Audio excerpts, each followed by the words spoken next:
Are you ready to learn the legal ways to avoid stamp duty and keep more of your hard-earned cash? Because let's face it, overpaying on taxes is nobody's idea of fun. And what if I told you there are loopholes most people don't even know about? Stay with me here because I'm about to spill all the insider secrets I spent a decade learning. But before we dive in, if we haven't met before and you're wondering, who is this guy and why you should even consider listening to me? Well, I've spent the last decade building a UK-wide home buying company, British Home Buyers, and an estate agency, British Home Sellers, and my own personal property portfolio. So I live and breathe property deals every single day. And knowing this stuff isn't just a perk, essential to my success. Now, I've broken this video down into 8 core sections. So whether you're an investor or just buying a home, there's something in here for all of you. But as always, before taking any action, consult your accountant to make sure you're doing it correctly. So let's get into it. 1, trading or flipping properties. First up, if you're in the business of flipping properties or trading homes, listen closely because you can get some incredible exemptions from stamp duty. Here's where you can snag exemptions. Seller buying a new build. If the seller is buying a new build, you can swoop in and buy their existing home under part exchange terms, exempt from stamp duty, just like a developer would. Why? Because you're helping the market by facilitating new build purchases. The next is job relocation. If the seller is moving for a job, you can buy their property with stamp duty exemptions again. Again, you're supporting labour mobility in the market. So the government gives you a break on stamp duty. The next is chain repair. If a deal falls through in a property chain and you step in to save the day, you can buy that property without paying any stamp duty. Saving the chain equals saving the market, and that's why this exemption exists. The next is deceased estate. So buying from a deceased estate can also mean stamp duty relief in certain cases. But here's the important bit. These exemptions are for traders, meaning you can't just buy and hold these properties long term. You need to sell them, but of course, ideally at a profit. But there's good news. You can refurbish them before selling and spend up to £10,000 or 5% of the purchase price, whichever is greater, without incurring any additional stamp duty. However, the overall limit you can spend on a singular property to refurbish it is 20 grand. Just make sure any money spent actually adds value. These exemptions are gold dust for home buying companies like mine, British Home Buyers, and any one of you looking to buy and flip homes at a profit. Section 2, buying 6 or more properties. Now, for the serious investors out there, if you buy 6 or more properties in one go, you could get some major stamp duty savings that I don't think a lot of people realise. Here's how. Instead of paying residential rates, you can qualify for non-residential stamp duty rates, which are typically lower, and skip the 3% surcharge. Imagine the savings if you're building a substantial rental portfolio of many properties. Here's the kicker. You'll need to prove these purchases are linked as part of a singular investment strategy, and that's where a good accountant comes in. This takes planning, but the money saved, absolutely worth it. Now, let's say you're planning to expand your rental portfolio by buying, let's say, 10 properties all at once. They might be owned by different sellers, but they're all in the same general area. And you're acquiring them in a very short time frame as part of a larger investment strategy. In this instance, here's where you can really save big. First, document everything. You'll need to outline a strategic plan showing that all of these purchases are part of a singular investment strategy. So you're looking to invest in an area of Birmingham, for instance. It's important to show HMRC that these aren't just individual random purchases, but part of one interconnected goal.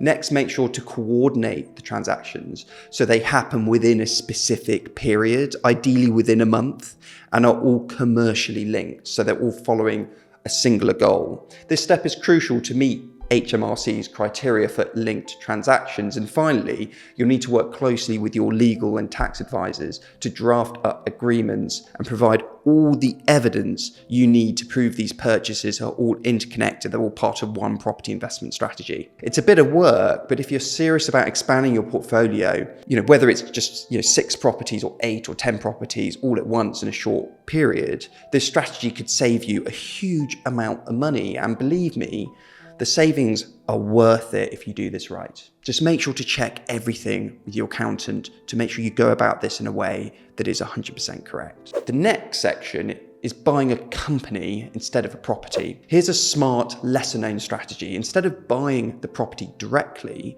you purchase the company that owns it. Now, why is this a game changer? Well, this is considered a transfer of shares, which means you'll only pay 0.5% stamp duty instead of the much higher property stamp duty rates that you'll be accustomed to. I get it, this might sound a bit out there. You might be thinking, how often do you really find properties owned by companies? But here's the thing, since Section 24 was introduced, there are a huge number of investors that have been buying their properties through limited companies. So as more and more investors look to exit the market, this strategy is going to become more and more common in my view. In fact, there are situations where it makes way more sense to buy an entire portfolio within a company you can then save all that stamp duty on and still get the properties you want without paying the higher rates of stamp duty.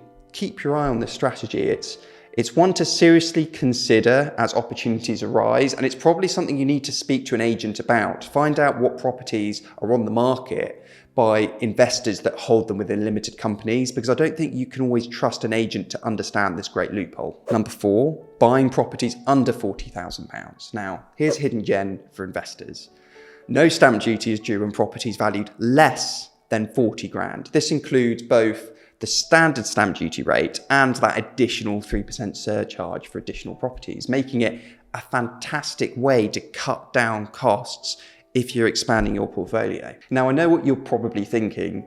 This probably won't help anyone buying in the south where property prices tend to be higher, and of course, you're right. But if you're looking up north where prices are less, there are some high growth areas where property prices are still at this level. Imagine getting in early, snapping up a few of these lower cost properties, not incurring any stamp duty and watching those investments grow in value, all while skipping stamp duty. Next, 5 is separating chattels from the property purchase. Now, here's a clever strategy for anyone really that most people don't know about. When you're buying a property, you can actually reduce your stamp duty by separating the value of chattels from the property itself. Now, what are chattels? Chattels are the movable items in a property. So things like ovens, blinds, curtains, light fittings, white goods. These are not part of the property structure, so you don't pay stamp duty on them. On the flip side, fixtures that are built in, so built-in oven, boilers, radiators, fitted kitchen units, sinks and baths are all considered part of the property, and so stamp duty would apply to those. So when you're buying a house, make sure to separate the value of chattels in the contract. Now, it might not seem like a lot of money, but this simple move could save you a good chunk of cash in the process. 6, commercial properties for conversion. Here's a tip that's not just smart, but can save you a lot of stamp duty.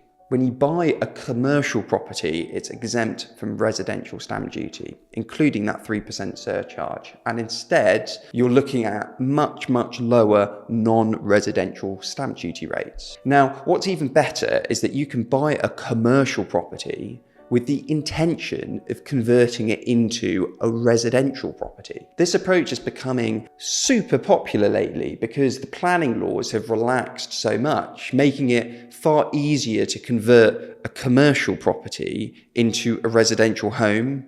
In fact, I'm actually on the lookout for a commercial property in my area myself to turn into my next home. And one of the big reasons is not just due to the stamp duty saving, but also you can add a huge, massive amount of value transforming a commercial space into a beautiful residential property.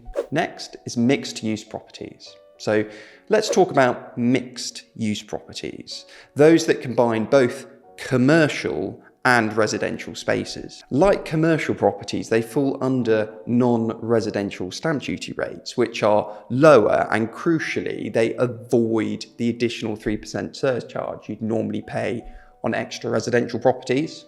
With the commercial property market currently struggling a lot at the moment, there are some fantastic deals out there. Imagine getting a property with a shop on the ground floor, an apartment above. You'll often find they're priced much better per square foot than an equivalent standalone residential property in the same area. So not only are you saving on the stamp duty, but you're also in a position to add serious value by converting part or all of the property into residential use. It's a complete win-win, cheaper upfront, lower taxes, and a lot of potential for profit, as well as creating a cool place to live. And finally, 8, uninhabitable properties. Now, all right, here's the big one that catches a lot of people out: uninhabitable properties. Many assume that if a property is deemed uninhabitable, they automatically qualify for non-residential stamp duty. But that's where a lot of people run into trouble. Why?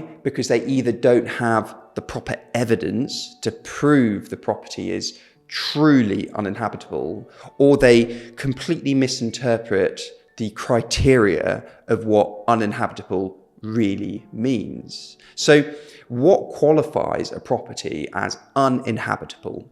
Generally speaking, we're talking about things like major structural issues, lack of basic utilities like water or electricity, severe damp problems, roof damage, making the property unsafe. If you can document these issues properly, you could save a significant amount of stamp duty. But if you don't have the proof, or you don't document it, you could end up with a hefty stamp duty bill and no way to challenge it down the line. So make sure you do your homework on this one.